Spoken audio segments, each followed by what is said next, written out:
Welcome back to MMA Al Dente. I'm here to talk about Marlon Vera versus Cory Sandhagen. I'm picking Marlon Vera to win. I'm picking Marlon Vera to win until he loses a 5-round fight. Then I'll start picking against him. But Vera is just incredibly durable. He's got 7 losses. They're all via decision. He's never been finished. And that lends itself to his style, which is that he's an opportunistic fighter. Knowing that he's not going to get finished or trusting in that, I think the extra 10 minutes in these 5-round fights only make him that much better of a fighter. And so far, he's proven it. Got that big 4th-round knockout over Dominic Cruz. That was a comeback, even though, he had success and dropped him twice and hurt him in round 3 especially. But still what I'd consider a comeback knockout.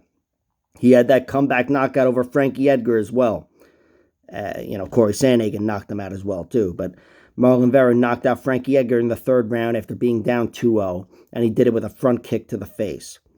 And that was very reminiscent of his knockout over Brad Pickett many years ago, where Brad Pickett, who was retiring, similar to Frankie Edgar, even though Edgar fought once, I think, after the loss to Marlon Vera. But he still knocked out Brad Pickett after being down 2 rounds in a very similar fashion to Frankie Edgar. And that was a fight that I dismissed as a fluke until I started seeing him having more success, wearing guys out and beating them down the stretch or knocking them out of nowhere down the stretch. And it's clear to me now that that's Marlon Vera as a fighter. He's an opportunistic killer.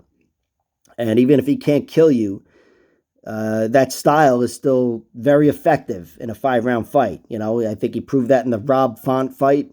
He won all 5 rounds, which I guess he could have done so easily in a 3-round fight anyway. So maybe that's not the best testament to his strength in a 5-round fight, but it's still a great testament to his overall fighting style, which is that he's an opportunistic killer, because Rob Font was winning the small moments and Vera needed big moments. And he created big moments in every single round and really beat up Rob Font. It's a miracle Rob Font survived that fight, to be honest. But Chito, in a 5-round fight here against really anybody, I'm going to be picking him. I'm going to be picking him till he loses. And I know he could lose a decision. In fact, if you were going to bet on Cory Sandhagen, may I recommend you bet on him to win by decision, because that's really Sandhagen's only path to victory here, or anybody's only path to victory against Chito, in my opinion. And I think the world of Cory Sandhagen. He, just like Chito Vera, is very versatile and very dangerous, and at the UFC level, too. Sandhagen's already got enough finishes, over Frankie Edgar and Marlon Moraes via wacky spinning shit and flying knees. And he beat Mario Batista with an armbar in round 1. That win's getting a lot better with age. And even his decisions. He beat John Lineker and Rafael Assunção by decision. Close fights or whatever, but Sandhagen had that style where he walked away with the decision. And I think, he's going to need to fight a similar fight like he did against those guys, especially against John Lineker to beat Marlon Vera. He's probably going to get hurt in this fight. And I don't doubt his toughness at all. I think he's really tough. It's just I don't trust him overall as much as I do Marlon Vera.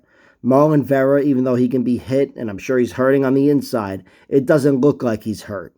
It never really looks like he's hurt. And Cory Sandhagen, I can't say that about. I think Marlon Vera will hurt him, kind of like Petr Yan hurt him.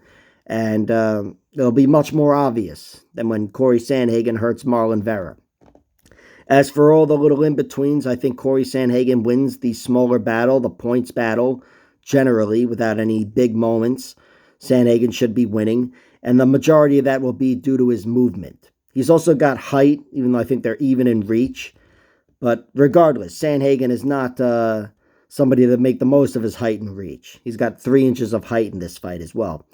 Sandhagen is a guy that wants to use his range to cut some nice angles and come in with a flying knee. He wants to come into short guy range. And he's a very wild striker. And I love that about Cory Sandhagen. With his body, he could have easily developed into a boring shit striker. And instead, he's, a very exciting striker. One of the most exciting guys in the UFC.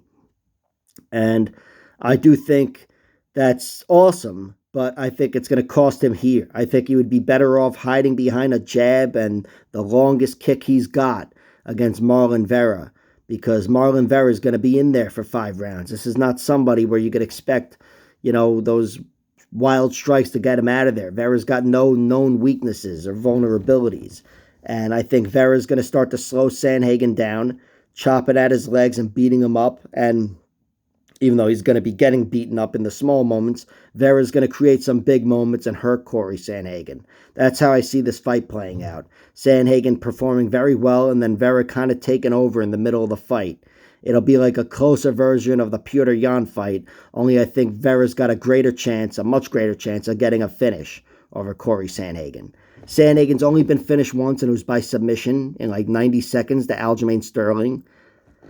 That's not something that Marlon Vera can duplicate. That's not something that anybody else can duplicate. He's not going to submit Cory Sandhagen. Not like that, anyway. He could submit him, in the 4th minute of the 3rd round or something. Absolutely, he can get it done like that. But I think he's going to have to hurt him first, even if he gets a submission victory. Regardless, I'm taking Vera to win.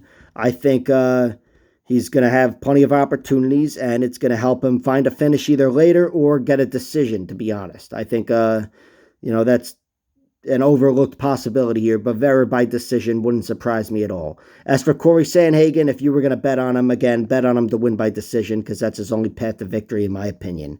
Hope it's an awesome fight. I'm thinking it will be. I really can't imagine a way it's not, unless there's a cut or a DQ or some horse shit. And yeah, enjoy it. Like, share, subscribe, all that horse shit. Check out my other videos.